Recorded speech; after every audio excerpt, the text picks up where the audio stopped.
రోషభరితమైన ఆత్మకు ప్రతిగా దత్తపుత్రాత్మను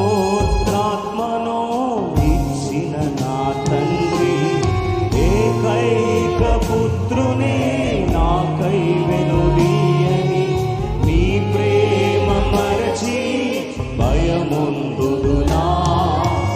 అబ్బా తండ్రి అని ఆరాధించగా మౌనము